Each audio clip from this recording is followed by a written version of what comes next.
नमस्कार शेतकरी बांधवांनो. बंगालच्या समुद्रातील मोता नावाचं चक्रीवादळ जरी आता महाराष्ट्राकरता शम्य असले तरी या चक्रीवादळामुळे 1 नोव्हेंबर ते 2 नोव्हेंबरच्या दरम्यान पूर्वोत्तर राज्यातील बहुतांश भागामध्ये वादळी स्वरूपाचा पाऊस होण्याची शक्यता आहे. मित्रांनो, जरी बंगालच्या समुद्रातील या चक्रीवादळामुळे महाराष्ट्रातील पावसाची शक्यता जरी मावळली असली तरी अरबी समुद्रामध्ये पुन्हा एक कमीदाब क्षेत्र आज 1 नोव्हेंबर रोजी तयार झालेलं आहे आणि या कमीदाब क्षेत्रामुळेच महाराष्ट्रातील जवळपास 4 विभागामध्ये दुपारनंतर 4 ते 5च्या दरम्यान काही भागामध्ये हलका ते मध्यम स्वरूपाचा तर काही भागामध्ये वादळी स्वरूपाचा पाऊस होण्याची शक्यता आहे. मित्रांनो, या पावसामुळे खरीपातील काही पिकांना फायदा होऊ शकतो. त्याचप्रमाणे रब्बीकरता हा पाऊस उपयोगाचा ठरू शकतो. मित्रांनो, 1 नोव्हेंबर रोजी कोणत्या भागामध्ये पाऊस असेल याची माहिती आता आपण घेऊया. तत्पूर्वी जर आपण चॅनलवर नवीन असाल तर चॅनलला सबस्क्राईब जरूर करा आणि हा व्हिडिओ शेवटपर्यंत नक्की पहा.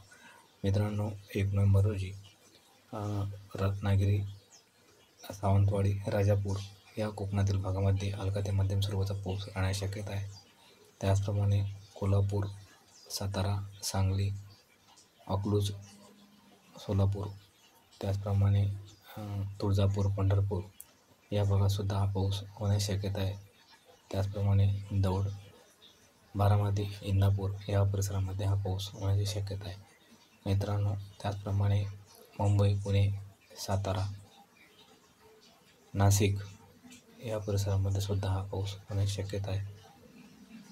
मालेगाव, नंदुरबार, जळगाव, धुळे या ठिकाणीसुद्धा हा पाऊस होण्याची शक्यता आहे. मित्रांनो, मराठवाडा विभागातील बहुतांश भागामध्ये हा पाऊस होण्याची शक्यता आहे. नांदेड, लातूर, बीड, परभणी, उस्मानाबाद, त्याचप्रमाणे छत्रपती संभाजीनगर, अहमदनगर या भागामध्ये हा वादळी स्वरूपाचा पाऊस 1 नोव्हेंबरमध्ये दुपारी नंतर होण्याची शक्यता आहे. त्याचप्रमाणे पश्चिम विदर्भातील काही भागामध्ये सुद्धा हा वादळी स्वरूपाचा पाऊस होण्याची शक्यता आहे. अकोला, शेगाव, बाळापूर या ठिकाणी हा पाऊस होण्याची शक्यता आहे. त्याचप्रमाणे वाशिम, कारंजा, मंगरुळपीर, दारव्हा, यवतमाळ, दिग्रस, पुसद, नेर, बाभुळगाव या परिसरामध्ये सुद्धा हा पाऊस हलका ते मध्यम स्वरूपाचा पाऊस होण्याची शक्यता आहे. त्याचप्रमाणे अमरावतीचा काही भाग जसे की अचलपूर, परतवाडा या भागामध्ये हा पाऊस होण्याची शक्यता आहे. त्याचप्रमाणे यवतमाळ, पंढरपूर, पुसद या भागातसुद्धा हा पाऊस होण्याची शक्यता आहे. मित्रांनो, पूर्व विदर्भातील बहुतांश जिल्ह्यामध्ये मात्र वातावरण ढगाळ राहण्याची शक्यता आहे, परंतु पावसाची कुठेही शक्यता नाही. मित्रांनो, येणाऱ्या 3 ते 4 दिवसामध्ये मी जवळपास 5 नोव्हेंबरपर्यंत वादळी पावसाची शक्यता राहण्याची शक्यता आहे. वादळी पाऊस राहण्याची शक्यता आहे, त्याबद्दलची माहिती आपण येणाऱ्या पुढील व्हिडिओमध्ये आपल्यापर्यंत पोहोचवण्याचा नक्कीच प्रयत्न करू.